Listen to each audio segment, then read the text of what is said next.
احنا بنبيع ديجيتال ماركتنج سيستم، مش بنبيع مجرد كامبين وخلاص. طيب الفرق في ايه؟ الفرق في انه لما بتيجي انت تعمل الكامبين بتاعتك وانتهينا، يعني عملنا اعلان، شفنا راحت القصه، الشخص ضغط على الاعلان فتواصل معاك او بعت ايميل او ايا كان النوع الطلب الريكوست اللي بيعمله العميل عشان يتواصل معاك شكله ايه، ده مش نهايه المطاف، ده بدايته. يعني دلوقتي الراجل ده جالك، هل ده معناه ان كل واحد هيتواصل معاك هيشتري منك؟ لا طبعا خالص، بالعكس، هي في الاخر كونفرجن ريت بيكون نسبه صغيره من الناس اللي بتتواصل معاك. طيب يبقى بالتالي ايه اللي بيحصل؟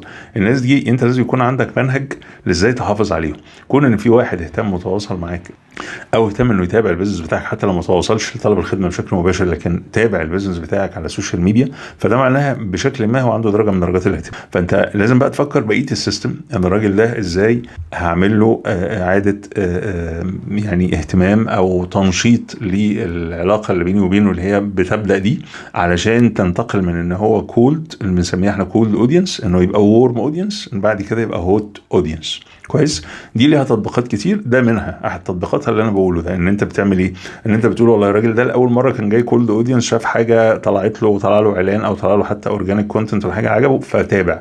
لما يبتدي هو يشوف مني بقى مجموعه حاجات تانية انا برضه بعملها له بشكل مقصود، هنا انا ببتدي يبقى في نوع من الدفء في العلاقه، يبتدي هو يتعود عليا، يتعرف عليا. طيب حلاوه ده انه يتعمل ازاي؟ انه يتعمل من خلال سيستم بادوات بره الحته بتاعت السوشيال ميديا. ميلي الايميل، اي حد انت بتعامله شغال ايا كان شغال ايه، طالما هو بيتعامل بايميله ده بيفتحه كل يوم، الراجل ده احسن حاجه تعملها في حياتك معاه انك انت تدخله عندك في ايميل ليست. ده فن لوحده، يعني دي بيعه، احنا بنعمل كامبين عشان ندخل الناس في الايميل ليست اصلا. طب هو اشترى مجرد دخل الايميل ليست ده اشترى؟ لا خالص، ده هو ده بدايه الرحله بقى، انه يشتري بقى، يشتري كمان شهر، يشتري كمان يومين، يشتري كمان سنه، دي حاجه بترجع لطبيعه البيزنس بتاعك.